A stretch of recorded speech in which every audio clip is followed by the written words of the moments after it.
Hello, I'm BrigantiaBlackbird of the Blackbird Grimoire. Welcome to our limited series Yuletide Tarot. Today we are looking at the Winter Solstice Reflection Tarot spread brought to us by lucidgraveyard.com. And it's just 4 cards. The first card is, what lessons have I learned over the past year? What should I celebrate and be grateful for in my life? How can I set intentions for the coming year? What inner light can I cultivate during this time of darkness? And as in previous weeks, I've chosen a specific thing to focus upon. The first week, I was just kind of, opening a vein and doing it one just for myself. The next week, I did one for the entire pagan community, broadly, just things for us to keep in mind. And with this one, I decided let's make it about everyone who's connected with this channel. Me creating it, the viewers, anyone who comes around time and again. Our little neck of the woods, our little corner of the internet. That's where I was really focusing my thoughts on. So let's jump in and see what we have got to work with. So, first card, what lessons have I or we learned over the past year? We pulled the Three of Gifts. So, for the number 3 with this deck, think understanding, creativity, synthesis, and expression. For the suit of gifts, pentacles or coins, and the element of earth. And the key words for this are learning, labor, and skills. And hopefully, that's always what I hope that people would take from this channel of, take your studies seriously, work at it. And of course, for those in the craft who watch this channel, continue honing and refining and learning new skills within your craft. And I hope that is what we have all taken away from about, yes, this is no one can make spiritual progress for us. These are things that we just need to do for ourselves. We can support each other along the way, inspire each other along the way, provide insight to each other along the way. But ultimately, we've got to do the work. We've got to walk the walk. So that was where just where my thoughts took me with this particular one. Next up, we have, what should I or we celebrate and be grateful for in our lives? We have the Six of Candles. The number 6 in this deck represents beauty, harmony, integration, and moderation. Candles relates to the suit of wands and the element of fire. And the keywords for the card are victory, accomplishment, recognition, and fame. And I think that through this channel and through people's interactions here, I think we do have a sense of accomplishment because I think we can see all of us progressing along our own paths together. I think we can recognize that others are beginning to take things a bit more seriously with their own spirituality. That is a victory. Because we live in a world that is, very blasé, very above it all. The indifference is somehow supposed to be the height of sophistication. It is not. It's just the height of affectation in our particular era. So, for those of us who have pushed past that, and all of the noise that we have to get through, I think that is something to be celebrated. I think that is something we can be grateful for. And I think this is something that we are all doing together. Our efforts are individual, but we're all, kind of meeting together in this corner of the internet. And I think we have a lot to be proud of ourselves for. Next, how can I or we set intentions for the coming year? We pulled the 6 of good cheer. So the number 6, again, beauty, harmony, integration, moderation. The suit of good cheers relates to the suit of cups and the element of water. And the key words for the card are childhood memories, reminiscence, the good old days, and reunion. So this is an interesting thing because this is all looking very much backwards, and we're talking about in setting intentions for the coming year.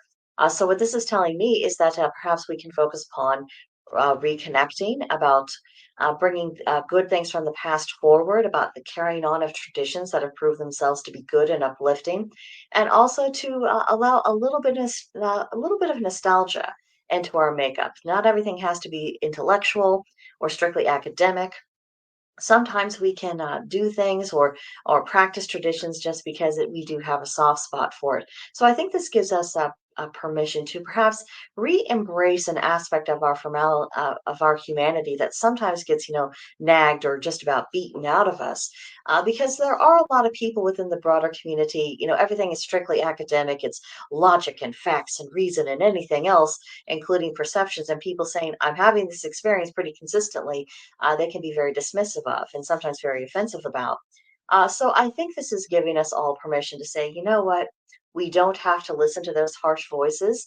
And I've said this even when I was doing the Wicca classes. I said this very early on in the first series of Wicca 101 about how reason and emotion, they are the shoes on our feet, and we get further with both than we do just one. And if you needing an umbrella, that is what your intuition is for.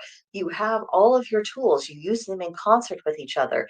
You use them to the degree that is appropriate for the situation. And of course, you learn to do this through trial and error, which hopefully produces wisdom if you learn your lessons. And I think one lesson that has absolutely been impressed upon me is that we can't just make this a strictly left brained, logic driven, academic kind of thing. That's not what spirituality is.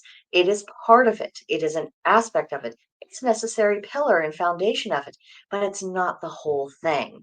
And so I think by bringing us into this more emotional, more sentimental aspect of looking at things. I think this is going to allow both our hearts and our intuition to come back into the forefront, balance out that logic and reason, so that we can not only be more balanced as people, but so that we can lay the groundwork for spirituality that's actually going to be organic and sustaining.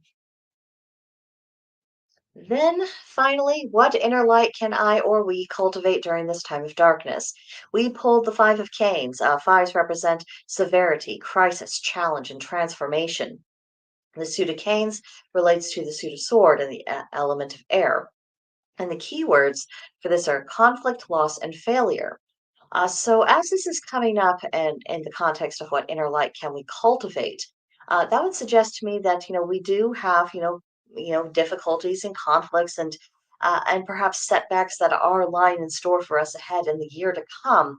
But that's not, we shouldn't be trying to create conflict or create loss or experience failure on purpose. That would be very silly and obviously not why this card is coming up. It's coming up as a warning. It's saying that what we need to do is cultivate that light and that goodness from within. And I think that is very much in harmony with the cards we just covered about bringing the more sentimental into it, about remembering why we began this journey to begin with, about remembering the need for balance. And that it isn't just about, proving this or that. That it is more so about having good guidance in life, about what kind of stories do we believe in, what are the lessons that we are telling ourselves, and do we have resilience? Resilience is a word that keeps coming up in my mind. You see, the little snot-nosed person who's taking the candy canes and he's, knocked over the head of the snowman for the other kids who are a bit cast down.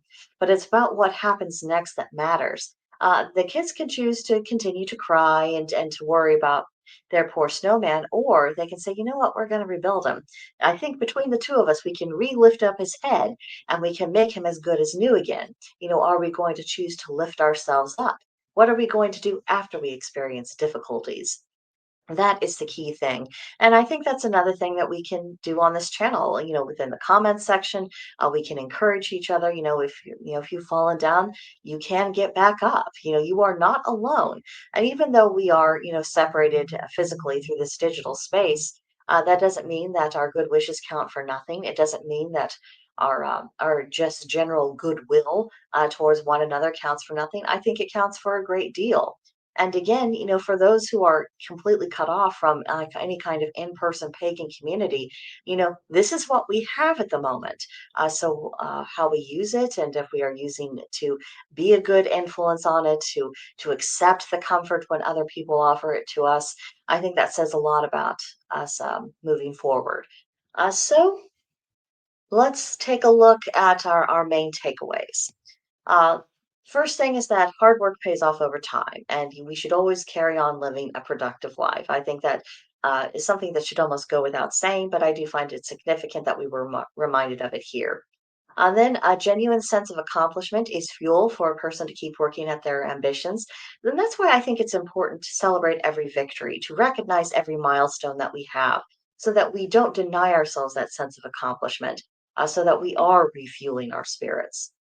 And then nurture long-standing relationships and look for creative ways to carry on traditions. That's another big thing. And then learn to show grace in adversity. Focus your mind upon what is uplifting and life-affirming, and live in a way that shows an understanding that all difficulties are ultimately temporary. So that's what I took away from it, from our little corner of the internet. Let me know in the comments. If you agree, if you disagree, if you saw something else within these cards, did it make you reflect? Were you thinking about anything? And then, of course, if you decide to use this spread for yourself in your own readings, let me know how that works out for you.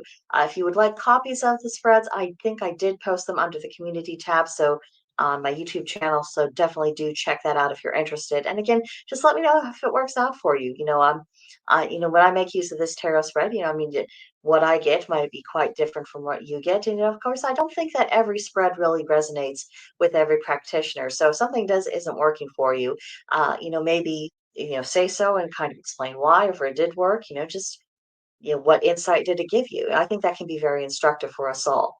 But that's what I have for you. And next week, our last in the series. Can't believe it's already coming to an end.